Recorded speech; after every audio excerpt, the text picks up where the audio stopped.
Oke, selamat pagi semuanya. Perkenalkan saya Luisa Maria Andi Pradiparini dengan NIM 02481 dari kelompok A2. Di video ini saya akan menjelaskan soal tentang neurologi dalam rangka menjelaskan tentang laporan praktikum anatomi blok 2.3. Oke, di sini sudah ada kasusnya. Kita baca bareng-bareng. Seorang pria berusia 65 tahun bernama Tuan A dibawa ke instalasi gawat darurat oleh keluarganya karena mengalami kelemahan mendadak pada lengan dan tungkai kanan sejak 2 jam yang lalu.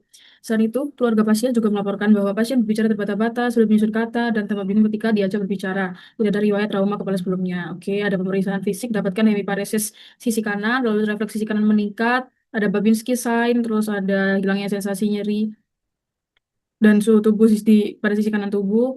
Terus lalu menjulurkan lidah, lidahnya nyamping ke kiri. Pasien juga tanpa sulit berbicara secara motorik, afasia non fluent, tapi paham instruksi sederhana. Oke, riwayat medis menunjukkan pasien merupakan proaktif, punya hipertensi, DM, dan yang tidak terkontrol.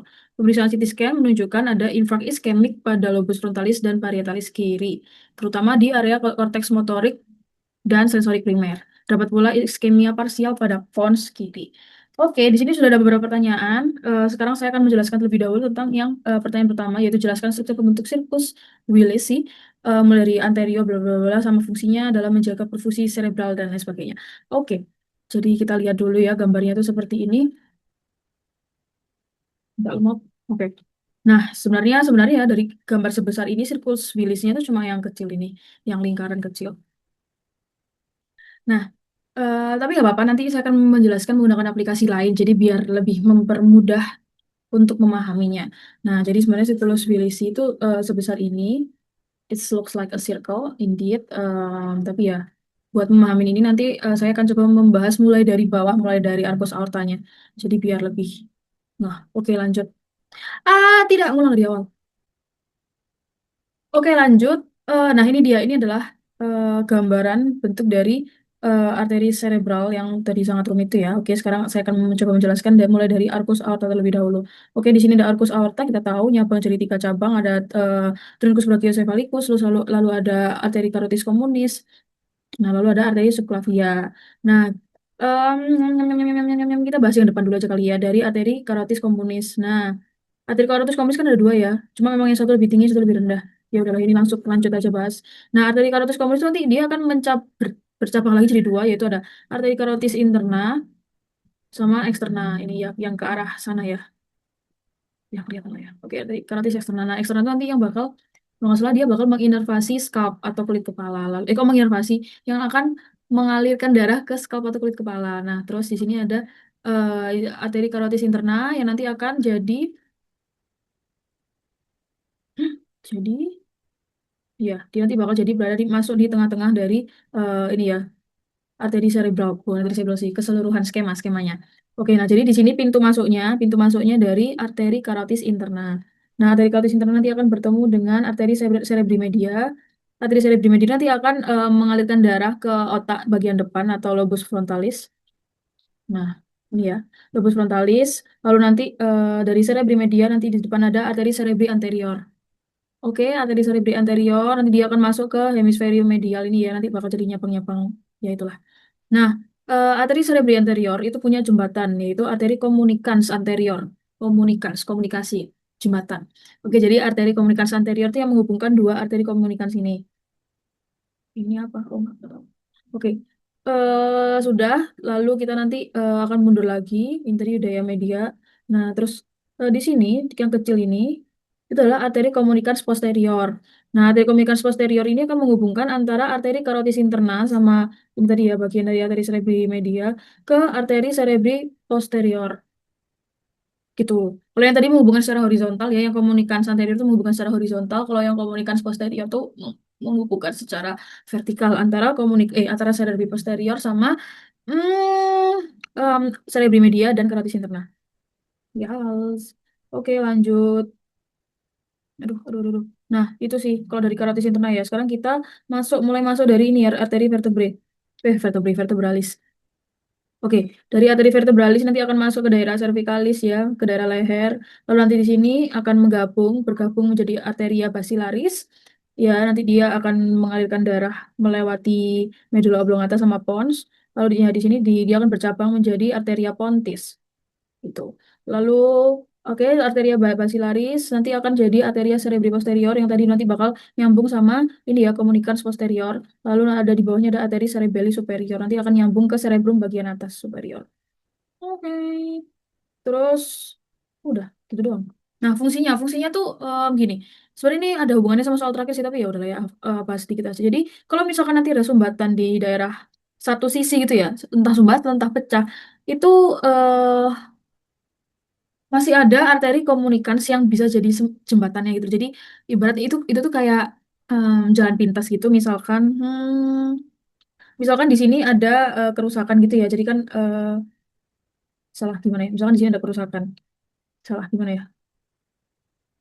Oke, misalkan gini aja lah. Ada suatu kerusakan di salah satu sisi, entah di kanan atau kiri. Nah, arteri komunikans itu nanti dia bisa, arteri komunikans anterior itu bisa memindahkan, mengalihkan aliran darah itu ke sisi satunya. Jadi, aliran darah di otak itu masih bisa tetap mengalir dengan ya baik. Sebenarnya ya not that good ya, karena kan normalnya emang dua-duanya ngalir, tapi seenggaknya ada backingan lah, biar nggak terjadi kerusakan yang gimana-gimana gitu. Ya enggak, oke lah nanti kita bahas yang lebih detail ya di bagian akhir. Oke, untuk sirkulus vilisi itu dulu. Lanjut ke soal berikutnya. Oke, sekarang kita akan lanjut mengerjakan soal berikutnya. Itu soal nomor 1, 2, 3. Oh, nomor 2. Itu kan, nomor 2. Oke. Sebutkan dan jelaskan perbedaan antara traktus corticospinalis dan traktus spinothalamica meliputi fungsi utama titik awal yang berlanjut. Oke, jadi di sini saya sudah membuat hmm, membuat tabel untuk perbedaannya biar kita lebih gampang mempelajarinya. Nah, di sebelah kiri ini ada gambar traktus corticospinalis dan traktus spinothalamicus. Nah, yang corticospinalis itu yang warna biru, ini yang spinothalamicus itu yang warna merah. Oke, jadi gimana sih perbedaannya? Jadi simpelnya dasarnya ini tuh dibagi jadi dua bagian itu. Jadi dua yaitu ascending dan descending. Nah, yang corticospinalis itu disebut dengan descending tract atau tractus descendens. Lalu untuk yang spinothalamicus itu merupakan tractus ascendens. Nah, kalau ascendens itu berarti kan dari seluruh tubuh ke medula spinalis, medula oblongata, lalu ke otak. Nah, makanya dia naik atau ascendens. Lalu untuk yang corticospinalis, karena dia descendens, itu berarti dia berasal dari otak, turun ke tubuh. Gitu. Jadi descendens turun gitu.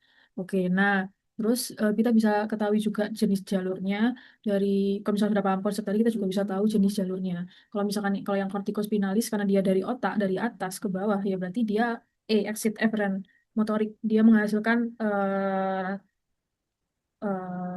motorik, impuls motorik, nggak tahu sebutannya. Oke, nah kalau yang spinothalamicus itu karena dia naik tadi ya ascendens afferent, jadi dia merupakan traktus untuk respons korespon impuls sensori. Oke, lanjut. Tiga fungsi utamanya. Sesuai dengan jenis jalurnya. Motorik, fokus kortikus dulu ya. Motorik berarti mengatur gerakan sadar atau gerakan volunter. Lalu, untuk yang traktus spinothalamicus, dia karena dia rangsangan ya, sensorik, jadi dia fungsinya adalah menghantarkan rangsangan atau impuls rasa nyeri, suhu, dan sentuhan kasar. Gitu. Nah, ini Hmm, ya oke lanjut dulu dah ke titik awal. Titik awal untuk yang corticospinalis itu ada di korteks motorik di sebelah sini. Korteks motoriknya ada di area Brodmann 4 di gyrus precentralis. Nah, untuk yang spinothalamicus itu ada di reseptor sensorik. Reseptor sensorik itu kalau nggak salah di Brodmann 6. Eh, sensorik ya. 312 di sensorik primer itu 312. Ya nggak sih? Segitulah. Oke, nah untuk titik akhirnya ini bisa dilihat di sebelah sini ya.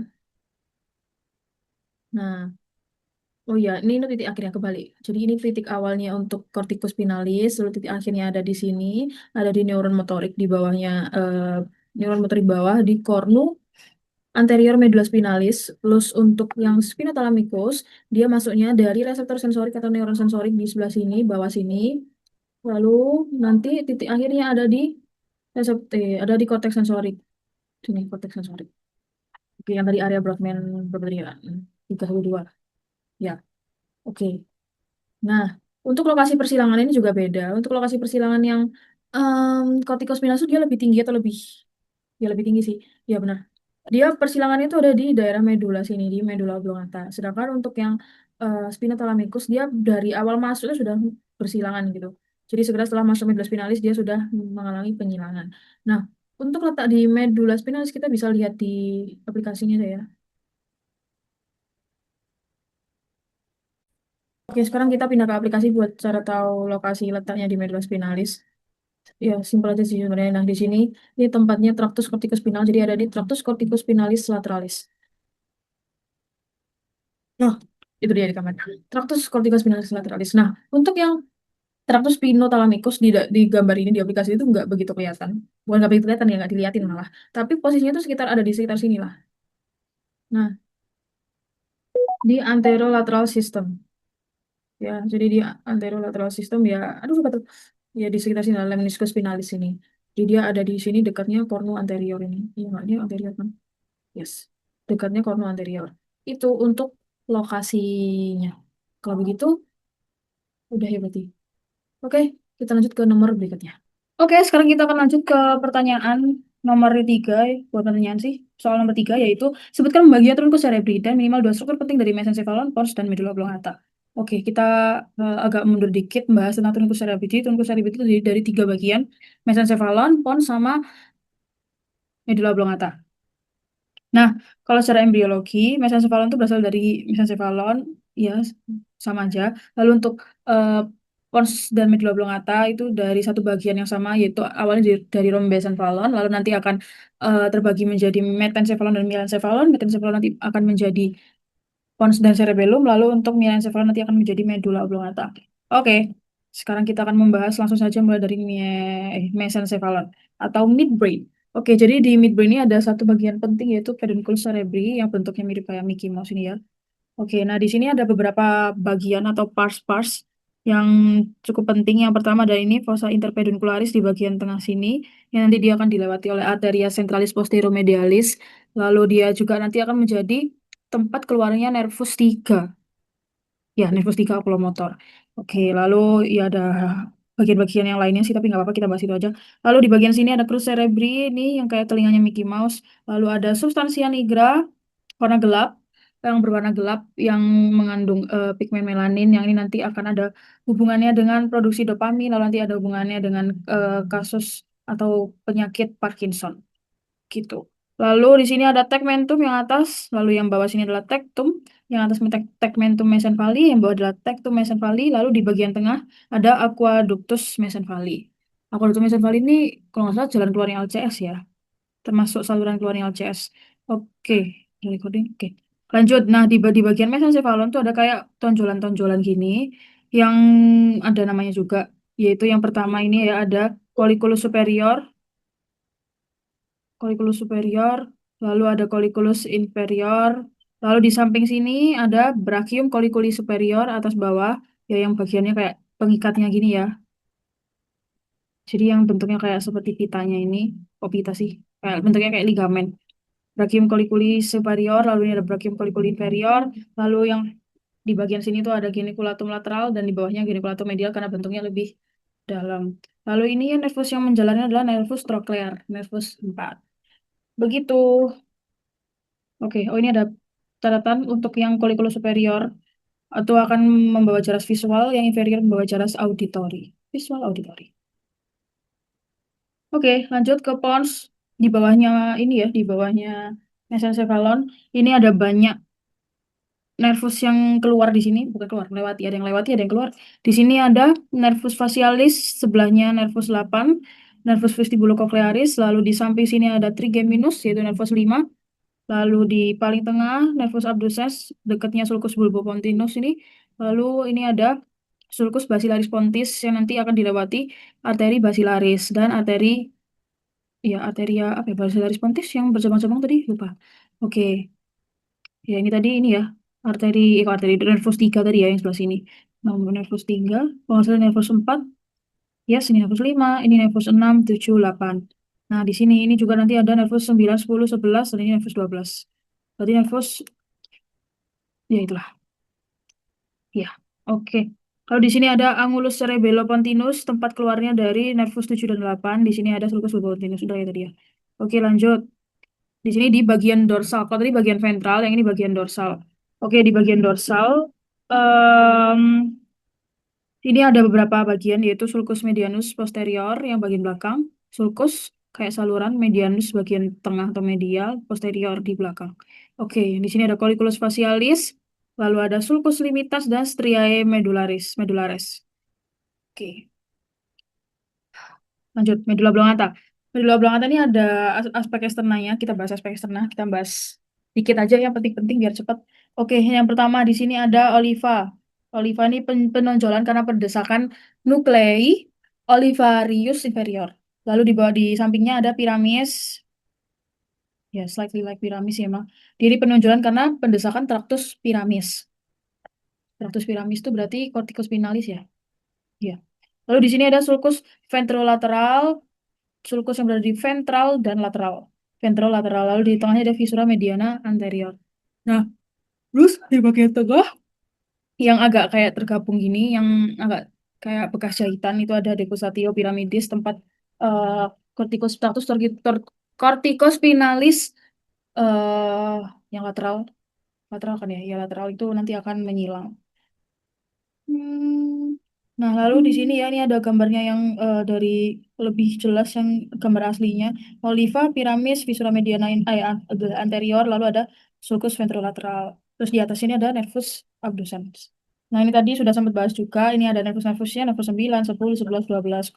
Glossopharyngeus, vagus, accessoria, sama hypoglossus. Begitu.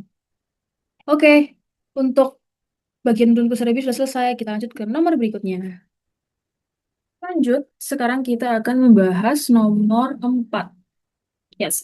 Jelaskan asal-usul nukleus dan fungsi dari tiga nervus cranialis motorik murni, nervus 3, 4, 6, serta akibat lesi pada upper motor neuron dan lower motor neuronnya. Oke, sekarang kita akan bahas dulu nukleusnya ya. Nah, ini di gambar sini sudah kelihatan. Di sini ada nukleus asal dari nervus oculomotor, troklear, dan abducens. Ini nervus oculomotor ada di sini berasal dari nukleus oculomotor. Nah, ini ya. Salah ini. Ini nervus nukleus oculomotor asal dari nervus oculomotor. Lalu ada juga di sini nukleus troklear asal dari trochlear nerve. Lalu di sini ada nucleus abducens asal dari salah bukan ini. Ini nucleus abducens asal dari nervus abducens atau nervus 6. Ya, berarti ini letaknya di colliculus facialis. Oke, itu untuk nervus-nervusnya. Nah, nervus nukleusnya. Nah, untuk fungsinya em, tiga nervus ini tuh bekerja di pergerakan mata ya, atau mereka menginervasi otot-otot yang menggerakkan mata. Yang pertama dari ini dulu ya, oculomotor nucleus dulu. Oculomotor nucleus ini yang paling banyak otot yang dipersyarafi. Ada 4. Ada rectus yang sana, rectus superior, rectus media, sama rectus inferior. Terus ketambahan sama musculus levator palpebra yang buat ngangkat-ngangkat palpebra. Ya, fungsinya dia berarti untuk menggerakkan mata ke atas, ke bawah, ke tengah, sama buat ngangkat kelopak mata. Lalu untuk yang troklear, yang nervus 4, itu untuk menggerakkan musculus obliquus superior. Musculus obliquus superior berarti geraknya ke bawah, serong bawah gitu ya. Ya, fungsinya berarti untuk depresi pada saat adduksi. Lalu, ya kan, obliquus superior. Ya, terusnya sih.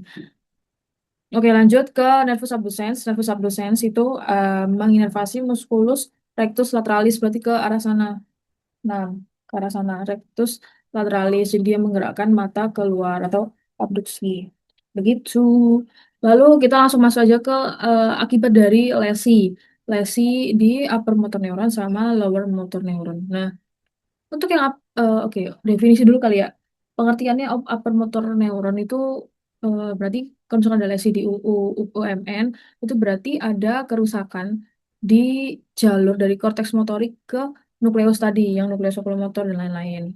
Nah, kalau lower motor neuron itu kerusakan di neuron, kerusakan pada neuronnya dari nukleus ke otot. Jadi kalau yang upper itu dari otak atau korteks motorik tadi di development 4 ya, ke nukleus. Kalau yang lower motor neuron itu dari nukleusnya ke otot. Nah, untuk yang OMN itu saya tidak menemukan akibat dari lesinya karena tulisannya itu kayak cuma yang jarang, yang tidak menimbulkan kayak gitu ya. Gejalanya itu nggak terlalu kelihatan berat gitu.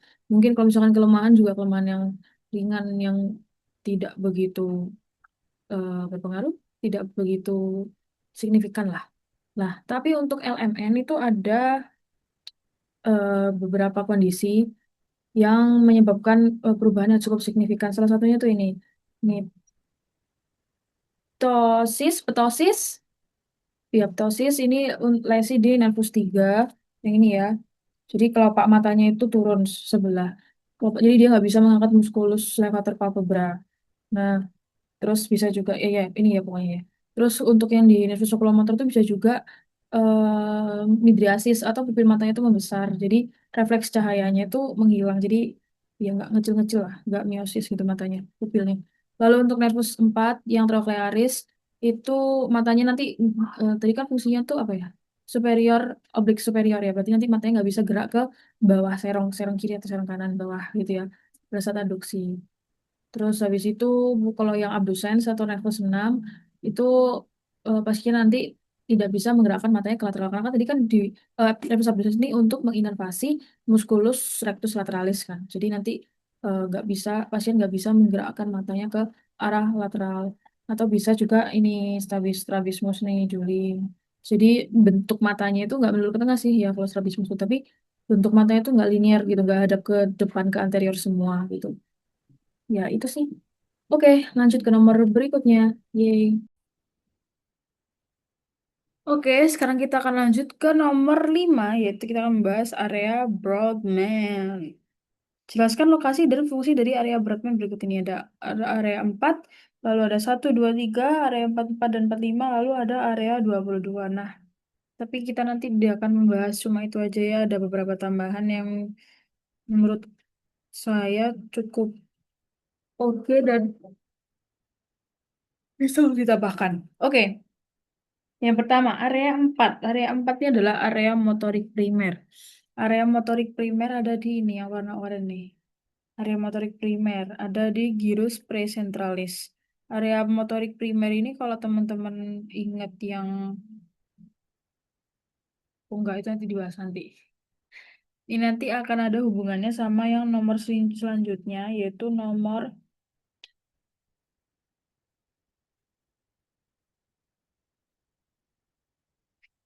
nggak enak gimana sih? Oke, sekarang kita akan lanjut ke nomor berikutnya, nomor 5. Jelaskan lokasi dan fungsi dari area Broadman berikut ini. Ada area 4, 1, 2, 3, lalu ada 44 dan 45 sama area 22. Nah, ya ini sudah ada gambar preparatnya ya. Gambar preparasi animasi bentukan Broadman ya. Kalau misalkan sudah dibagi-bagi. Nah, ini udah dibagi berdasarkan warna yang berbeda-beda ya. Oke, kita bahas dulu yang area 4. Ini ya, area 4 ini cukup penting. Nanti ada hubungannya sama nomor berikutnya yang tentang homunculus motorik. Oke, area 4 ini merupakan area motorik primer yang terletak di gyrus presentalis. Yes, ini this is gyrus presentalis dan ini gyrus concentralis. Nah, ini kan subconcentralisnya di sini. Nah, ini nanti akan ada homunculus motorik yang nanti akan ada gambarnya sih nomor berikutnya yang kayak gambar kaki, muka, tangan dan lain sebagainya. Berfungsi untuk motorik primer. Nah, nanti yang di sini ini ada area 6 sebenarnya di sebelah sini itu nanti untuk motorik sekunder. Nah, terus ini di bawahnya ada arteri area motorik ke motorik sih. Ini Broca ya, ini 44 dan 45 area Broca. Area Broca itu area bicara motorik. Apa sih? Iya benar, area bicara motorik. Prefrontal association area. Jadi agak beda ya sama yang ini. Kalau yang 3940 sama 22 itu kan sensorik ya, bicara sensorik atau Wernicke. Jadi dia yang bertugas untuk maksud memahami apa yang dibicarakan seseorang, dan untuk 4445 itu adalah mengatur kemampuan untuk mengatur kata ya kayak ginilah kalau ngobrol berarti 44 dan 45 aku sedang bekerja. Oke. Nah, di sini lanjut itu ada area 22. Area 22 di sini yang warna ungu dia merupakan area auditori sekunder. Nah, yang primer ada di sini, 4142. Yes, 4142 itu adalah area auditori primer, yang dua-dua sekunder. Nah, mungkin ini bisa jadi alasan dan pengingat dia untuk yang area Wernicke tuh kenapa dua-dua ikut? Karena kan ya dua-dua kan deket telinga, udah gitu dia kan merupakan auditori sekunder. Jadi untuk memahami suatu kata, suatu kalimat yang diucapkan seseorang, itu kan dia harus bisa mendengarkan gitu kan ya. Ya, itu memudahkan saya untuk belajar sih. Jadi 394022 itu kenapa kok masuk ke dalam Wernicke atau sensorik bicara tuh ya karena ada dua-duanya. Di dua-duanya dia kan dari mendengar kalimat, mendengar kata-kata, dia bisa paham gitu. Nah, di sini 43 ya yang warna hijau tuh 43 ya ini yang kecil-kecil ini 43 untuk gustatorik yang di sebelah sini. Ya ini yang ini ding. Nah, ini visual primer area 17. Untuk melihat ini ada di dekatnya visura calcarina, lalu di sini ada area 18 sama 19 ya, yang ini, yang nah ini kuning nih, biru biru biru. Nah ini. Oke, itu saja untuk area Broadman. Lanjut ke soal berikutnya. Oke, sekarang kita akan melanjutkan ke nomor terakhir, dua nomor terakhir sih, yaitu mengapa oklusi pada arteri cerebri media itu lebih sering menyebabkan kelumpuhan pada wajah dan lengan dibandingkan tungkai. Jelaskan dengan mengaitkan distribusi vaskular dan homunculus motorik. Oke, oke jadi gini. Di nomor pertama tadi saya sudah menjelaskan tentang ini ya circulus Willisi, ini masih ada hubungannya sama circle of Willis. Jadi tadi sempat disebutkan oklusi pada arteri cerebri media ini ya arteri cerebri media. Nah tadi saya sudah menyampaikan bahwa arteri cerebri media itu akan memvaskularisasi lobus frontalis di bagian otak, lobus frontalis. Nah lalu apa hubungannya sama homunculus motorik? Jadi homunculus motorik itu kan ada di daerah precentral, gyrus precentralis.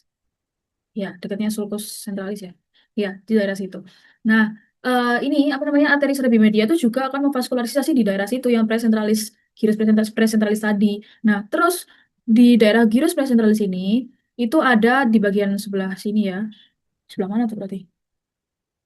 Kanan, kiri. Oke.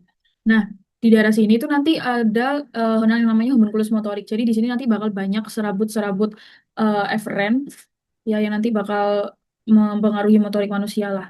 Nah, kalau misalkan arteri cerebri media tadi itu mengalami oklusi atau penyumbatan yang dimana nanti dia akan menyebabkan aliran darah menuju ke sini itu berkurang.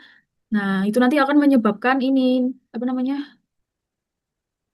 em, tangan, wajah itu nanti bakal lebih sering lumpuh, bakal terjadi kelumpuhan. Nah, jadi kurang lengkap ya kalimat saya menjelaskan. Jadi arteri cerebri media itu nanti dia akan vaskularisasi daerah pre presentralis prefrontal cortex. Ini dia.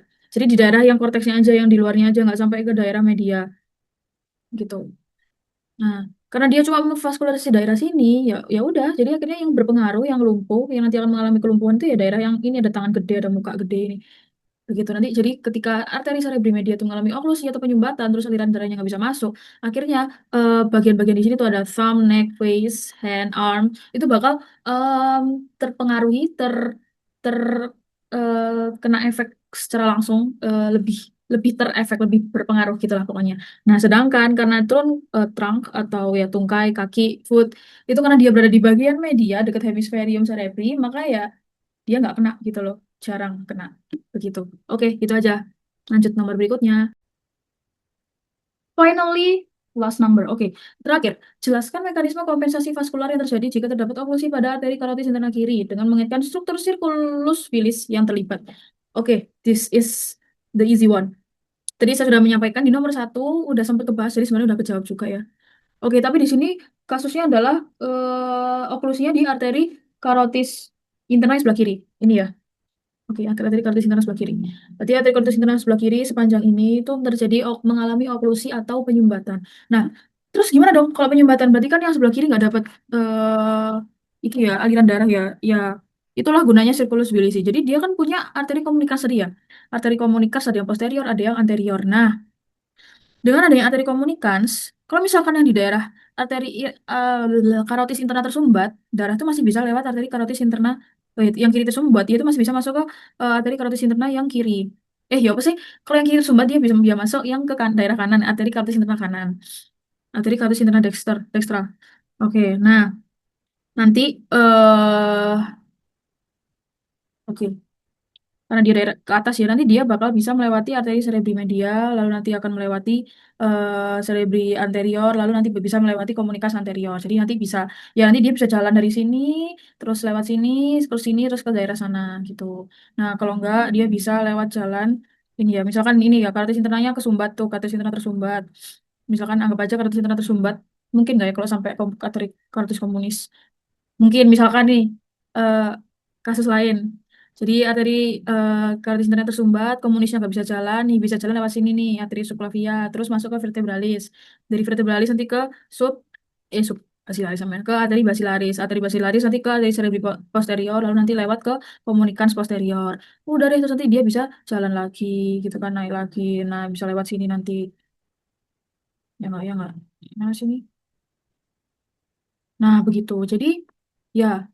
Itulah fungsinya komunikan, satelit komunikas dan circle of Willis. Jadi dia bisa ibarat kayak nge-backing. Kalau misalkan satu sisi itu ada yang oklusi atau tersumbat atau pecah, itu sebenarnya sisi satunya tuh masih bisa mengalirkan darah ke otak gitu. Ibarat kayak kalau gerbel ditutup kan kita masih bisa lewat gerdep gitu loh ya. Jadi meskipun lebih jauh dan lebih menghabiskan bensin, tapi kan ya kita masih bisa masuk ke kampus gitu.